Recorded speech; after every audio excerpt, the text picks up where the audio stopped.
Kagakaroon guys, muuli na kami padung sa among panimalay. Kay matagabi ni alagi mi diri sa ila ni Ma'am Flor muhigda. Kay magpauban pa sila namo guys. O sayo mi nanghuli ani guys. Sa akong nahimutangan guys, makita nato ang bag-ong eskwelahan.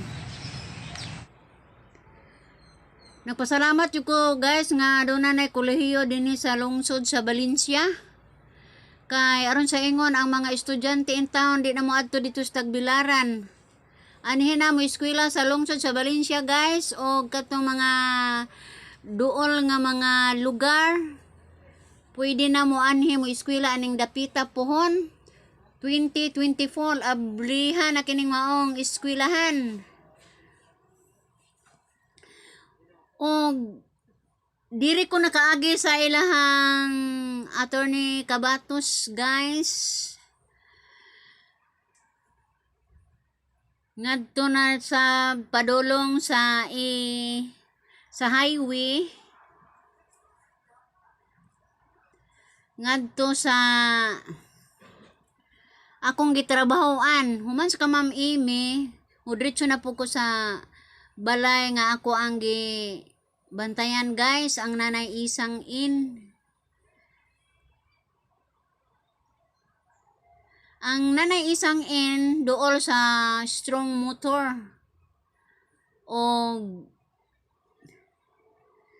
ang mga bang dapita guys dili kaayo lisod kay daplin sa karsada ikaduha do na po'y karinderya aning dapita. So, di gyud sila magutman guys. Daghang kaay mga karinderya aning dapita.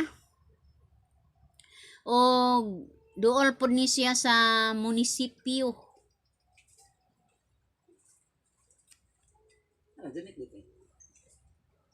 Ito ilasin niya. Tanawa guys. Dool na jutag munisipyo guys. Diyan ang dapita. Na diha ang munisipyo.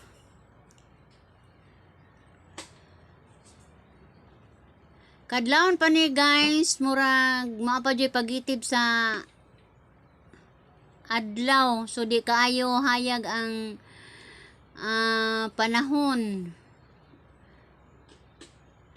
Lisod ko ani guys, kay manghinlo kog una ko makauli sa amo ang dapit. A few moments later.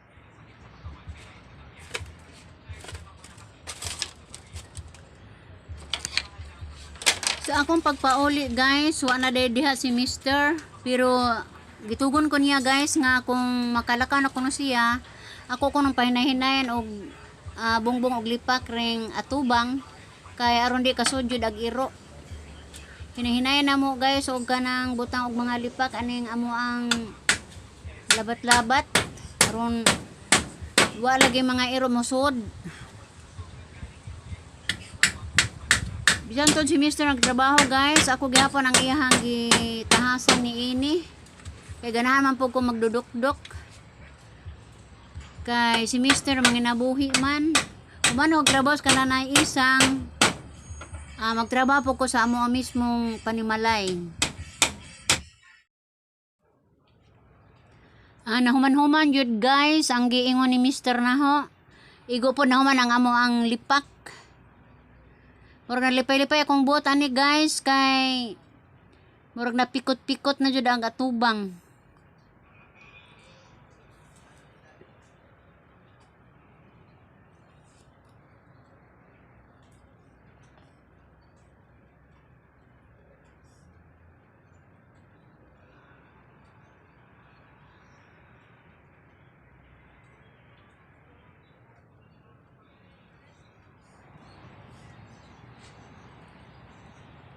Ang sa atubang guys, gituya na mo naghilang kay aron dili ba init.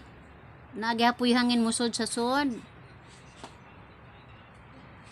Mura na inoon ni siya og kuan guys kanang purok. Bahalag murag purok basta kay sirado lang ang dapit. Sa tanan kong mga viewers nga nagtanaw sa akong mga videos, ako moingon salamat sa inyong way puas nga pagsuporta sa ako ang mga videos o Kinsa ka tunga pa maka-subscribe, palihog subscribe na aron sa ingon makatabang mo sa inyong igsuon nga si Bulanong dako. Kining tanan akong pasalamatan. Bye-bye.